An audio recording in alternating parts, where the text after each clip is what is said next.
আল্লাহ পাক রব্বুল আলামিন আমাদেরকে দুনিয়ায় বানাইছেন আমাদেরকে আযাব গজব বালা মুসিবত রোগ শোক মালি মামলা ইত্যাদি দিয়ে ধ্বংস করার জন্য নয়। আল্লাহ পাক রব্বুল আলামিন সৃষ্টি করেছেন আমাদেরকে শান্তির সাথে দুনিয়ায় বসবাস করে আবার এই শান্তির সাথে আখিরাতে জান্নাতের দিকে যেতে পারি যেভাবে, এভাবেই আল্লাহ তাআলা আমাদের জন্য সব পথ দিক নির্দেশনা দিয়ে দিয়েছেন। সত্য না মিথ্যা কথা বলেন? আল্লাহ পাক আমাদেরকে ধ্বংস করার জন্য আপনারা ফসল তৈরি করেন, এদিক তাকান, কথা বোঝেন। এই যে এবার কফি, আমি একদিন দেখলাম কফির ক্ষেত করছে যারা, কফির দাম পর্যাপ্ত পাইনি। আমার সারা জীবনে আমি এত বড় কফি ফুলকপি দেখি নেই। এবার যে সাইজের কফি হয়েছে কৃষকের, ঠিক না, বহুত বড় বড় কফি দেখছি। কফির ক্ষেতে যে দেখি যে একজনে দাও দিয়ে আইসো দিয়ে কাশি দিয়ে আইডিও কপ্পু বাসছে, লাঠি দিয়ে ধুমা বাইর হচ্ছে, বাড়ো গিয়ে ভেসে বেলা দিচ্ছে মাটিতে, ফাজা আলম কাশপুর মাকুল একেবারে সে আলাম তারা শুরু ভরিয়ে বাইর হচ্ছে। কফি লাগাইছে কি বাড়ই বাড়ইয়ে শেষ করার জন্য, কুপাই কুপাই কাটার জন্য কফি লাগাইছে কি জন্য? যে জন্য সেজন্য বড় কফি হবে, পর্যাপ্ত টাকা হবে, ইত্যাদি ইত্যাদি। যখন কফি লাগাইয়া তার থেকে তার আশা পূরণ হচ্ছে না, আশানুপাতিক হারে পয়সা পাচ্ছে না, তখন কফির উপরে একটা ট্র্যাজেডি শুরু করে দিছে, কফির উপরে আক্রমণ শুরু করছে, কফিরে ধ্বংস করে দিচ্ছে। আপনাদের এদিক পাট হয় কিনা জানি না, আমাদের এলাকায় পর্যাপ্ত পাট হয়। পাটে মাঝে মাঝে ভালো দাম হয়, আবার কোনো কোনো বছরে একেবারে শেষ বাইসে কুটে উঠাইয়ে বাজারে নীতি কিষেনের দামের চাইতে 3 গুণ লস হয়ে যাচ্ছে। তখন রাগ করে সে পাটে খালের মধ্যে ফেলাই দিয়ে আসে। সবচেয়ে বড় সহজ বোঝার বিষয় হলো চামড়ার দাম তো বাংলাদেশে নাই, ঠিক না? চামড়ার দাম নাই। আমরা মাদ্রাসাওয়ালারা কুরবানির সময় আপনাকে কাছ থেকে চামড়া আনি। আমার মাদ্রাসায় গত বছর হয়েছে 1,200 চামড়া, গরুর চামড়া ছাগলের চামড়া দিয়ে টিয়ে 250 চামড়ার মধ্যে 40টা হলো গাইর চামড়া। ষাঁড় গরু বলদ গরুর চামড়াগুলো কিনে নিয়ে গেছে দাম ধরাইয়া, গাইর চামড়া কেনবেই না।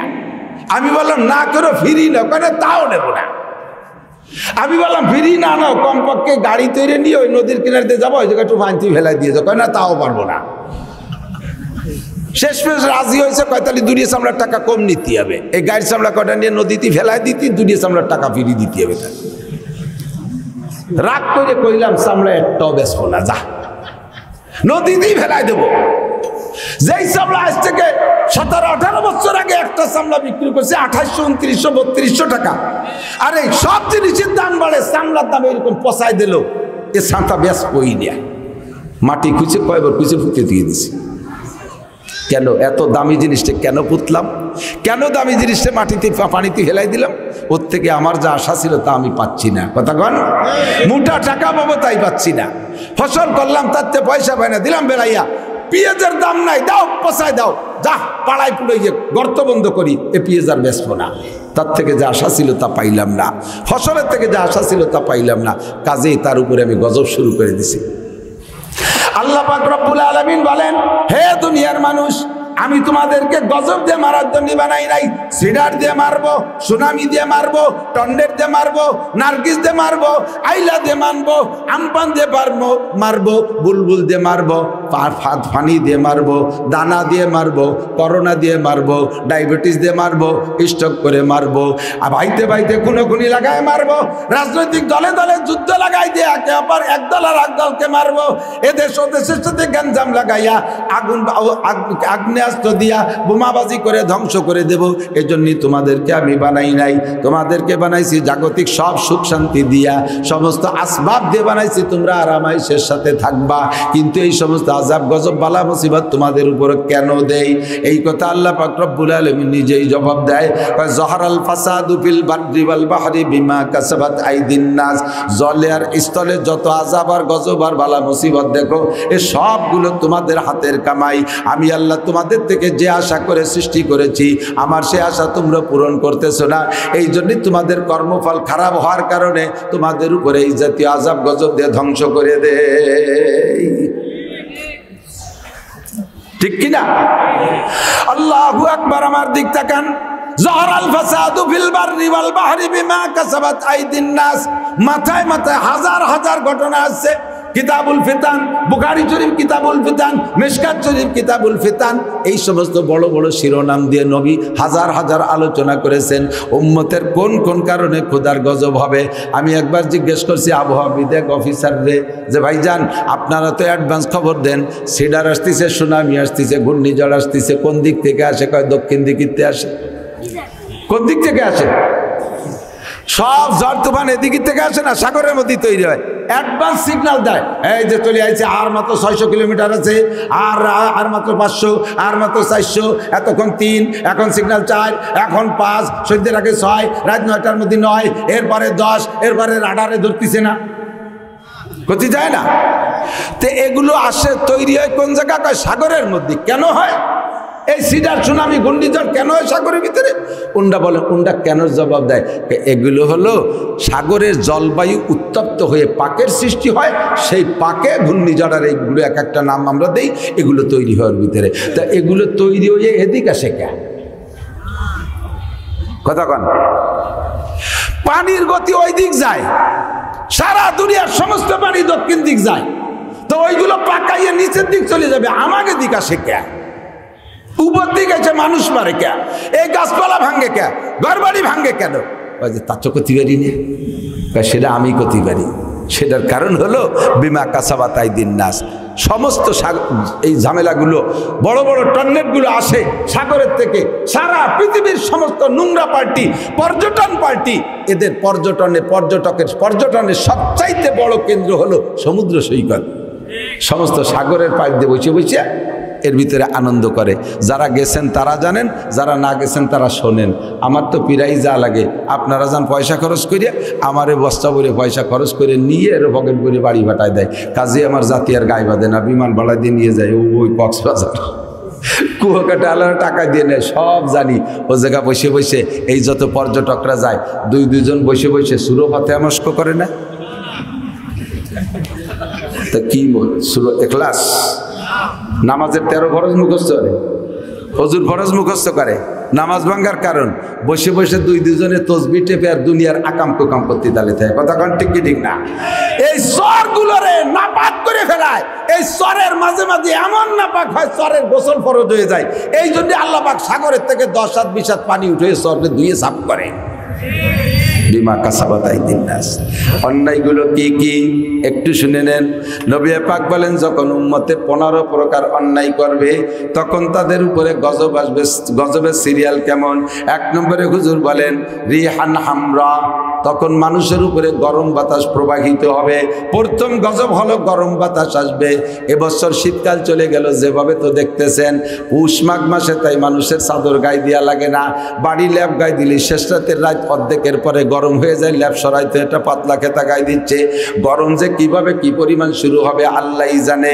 আর এত বড় শীতের সময় দেখেন বদমায়েশ, সবচেয়ে বিশ্ব সেরা বদমায়েশ আমেরিকানদের দেশে, যেখানে তুষারপাত হয়, যে জায়গা বরফ পড়ে, সেই জায়গা আগুন লাইয়া হাজার হাজার লক্ষ একর জমি, হাজার হাজার ঘর বাড়িকে পোড়ায় সাফ করে দিছে আল্লাহ পাক। ওরাও সমুদ্র সৈকতের কাছে, বিশ্বের সবচাইতে শ্রেষ্ঠ শ্রেষ্ঠ রুচিশীল মানুষদের বাড়ি, সেখানে যত চলচ্চিত্রের নায়ক নায়িকা, আন্তর্জাতিক খ্যাতিসম্পন্ন তারকা বলে তারা, এই সমস্ত তারকারে আল্লাহ কুব নিবেনের মতো নিবে দেশে, আগুন জ্বালাইয়া পোড়ায় সব ছাই ভস্য করে দেশে। কথা কন ঠিক কি ঠিক না? জহরাল ফাসাদু বিল বাররি ওয়াল বাহর বিমা কাসাবাত আইদিন নাস। 1 নম্বর গজব হবে রিহান হামরা, গরম বাতাস হবে, অগ্নি বৃষ্টি হবে, কি বলা হয় দাবানল শুরু হবে, জঙ্গলে আগুন লাগবে, ঘর বাড়িতে আগুন লাগবে, ইন্ডাস্ট্রিজ কলকারখানায় আগুন লাগবে, বাহ্যিকভাবে আগুন লেগে পুড়ে ছাই হয়ে যাবে। 1 নম্বর গজব রিহান হামরা।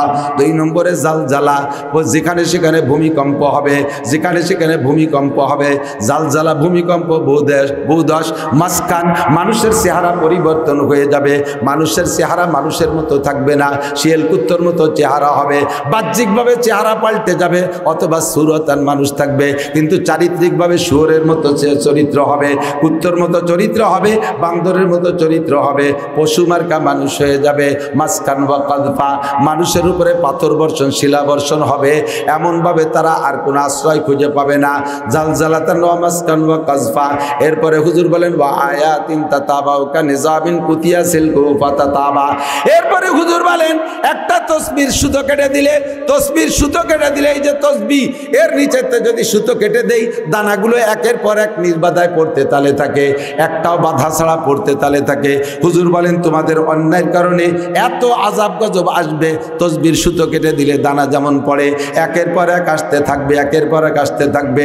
এই গজব ঠেকানোর জন্য সারা পৃথিবীর মৌলবীরা জালাল খতম পড়লে কাম হবে না, সবাই মিলে কান্নাকাটি করলেও কাজ হবে না। অন্যায় যখন তোমাদের শেয়ার করে গেছে, আল্লাহর গজব তোমাদেরকে অ্যাটাক করে বসছে, গজব একবার আইসে গেলে আর দোয়া মুনাজাতে কাজ হয় না। এই জন্য গজব আসার আগে তওবা করো, যদি তওবা করো তাহলে আল্লাহ ক্ষমাশীল, তওবা করে দিতে পারে। অন্যায় হলো 15টা, মুখস্থ রাখা যাবে ইনশাল্লাহ, বাংলায় বলবো। এই 15টা অন্যায় যখন করবো তখন গজবের হার এরকম হবে। 1 নম্বরে ইজাত্তু কিজাল ফাই উদাওয়ালা, যখন কোনো দেশের মানুষ নিজেরা যুদ্ধ করবে, নিজেরা গন্ডগোল করবে একটা কারণে, সেটা হলো ইজাত্তু কিজাল ফাই উদাওয়ালা, যুদ্ধে বিজয়ী সম্পদকে নিজের সম্পদ মনে করে কামলা কামড়ি করবে। যুদ্ধে বিজয়ী সম্পদ, পাকিস্তানিদের কাছ থেকে বাংলাদেশকে যুদ্ধে বিজয় করেছি আমরা, এখন এই সম্পত্তি নিয়ে কামলা কামড়ি। একদল কয় আমরা স্বাধীন করেছি, আর একদল কয় আমরা ঘোষণা দিয়েছি। এই স্বাধীন আর ঘোষণা নিয়ে যুদ্ধ চলতেছে, কথা বলেন ঠিক কি ঠিক না? প্রত্যেকের আধিপত্য এটা আমরা করেছি, এই আমরা করেছি নিয়ে গ্যাঞ্জাম করা শুরু হয়ে গেছে।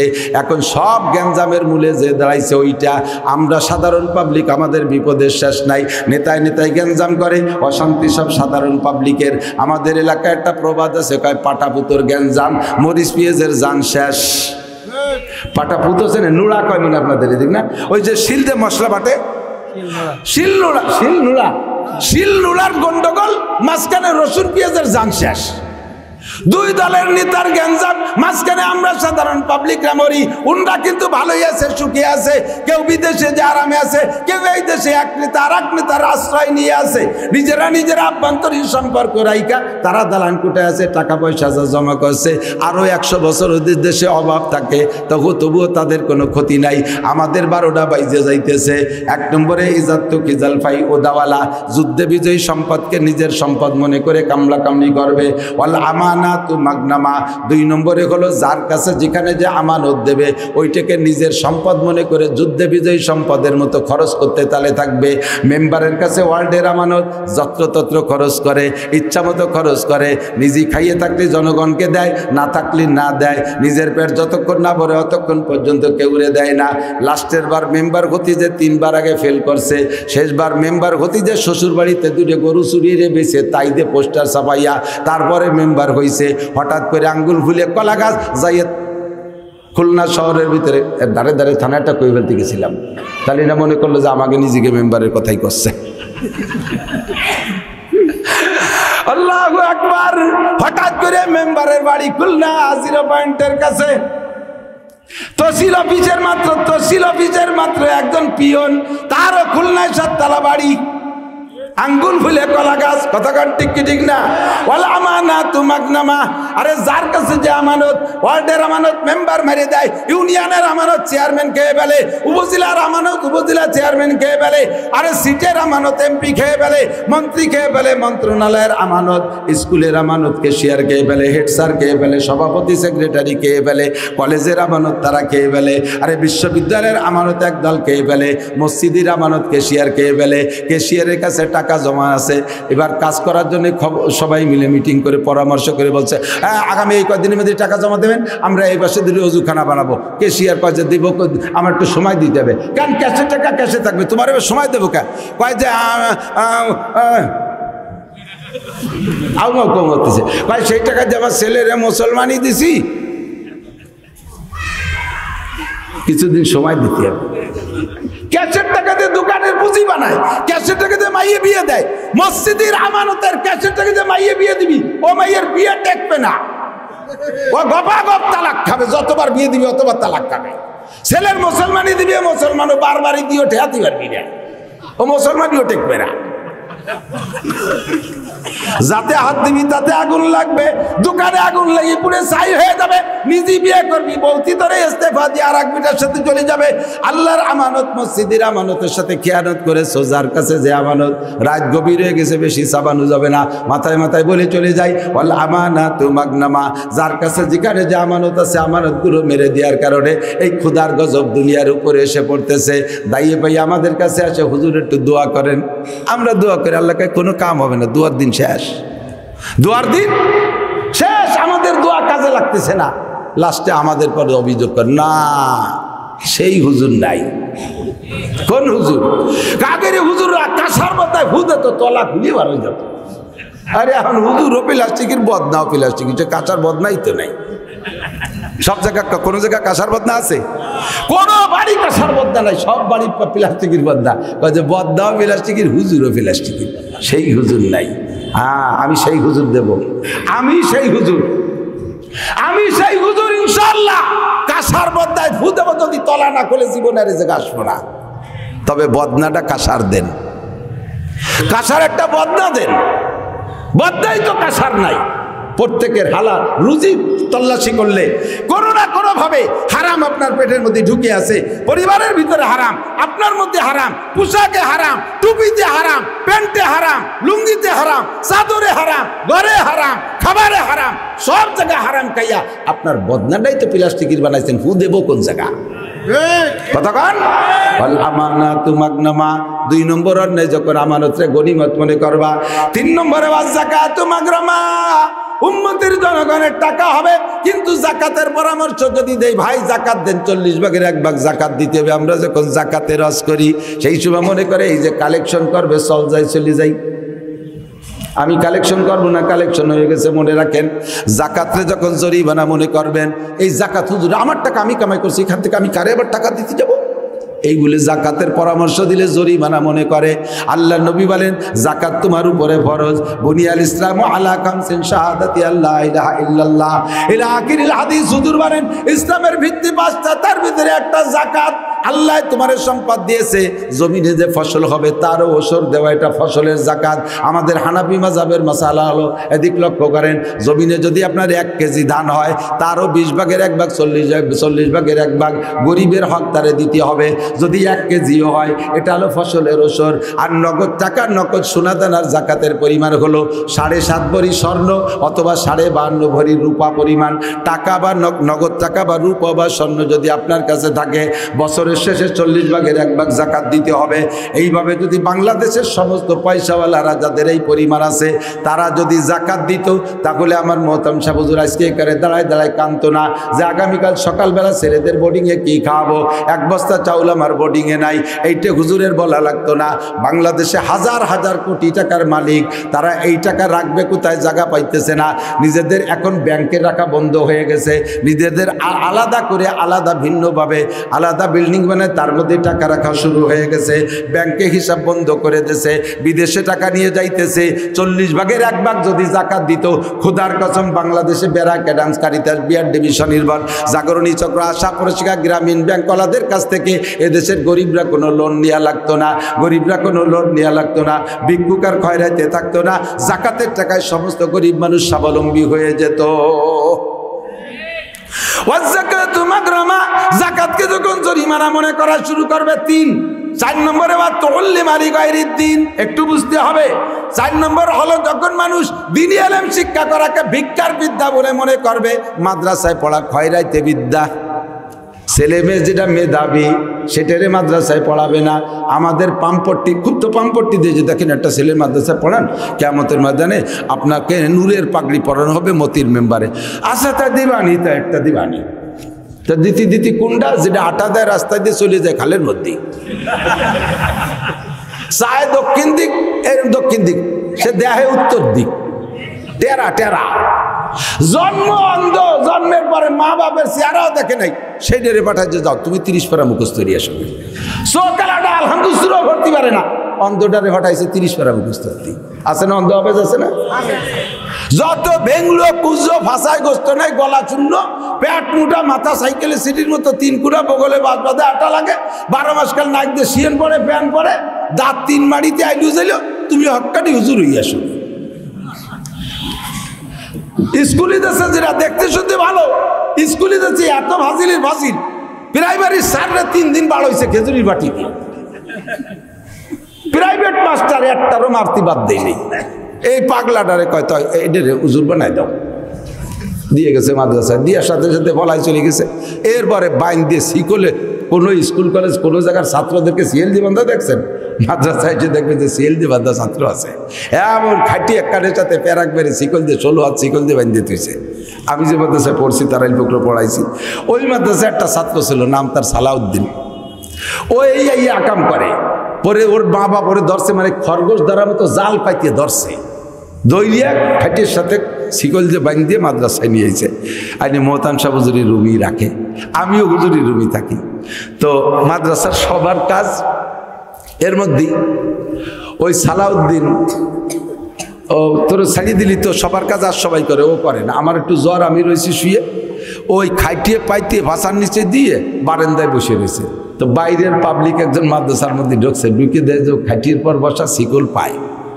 এখন উনি তো জেনারেল শিক্ষিত, এ ঘটনা তো কোনোদিন দেখে নেই। উনি বলতে, এই ছোট ভাই তোর এইরকম শিকল দেবেন দিতে শেখা, ও যদি কয় যে আমি ফাইজলেমি করি পলাই চলে যায় সেই জন্য বলছে, ওর ইজ্জত যায়। ও কয় যে এই মাদ্রাসার নিয়ম প্রথম সবাই 1 মাস বাঁধে। দোষ ওর নয়, মাদ্রাসার দোষ। ওই লোক চলে যার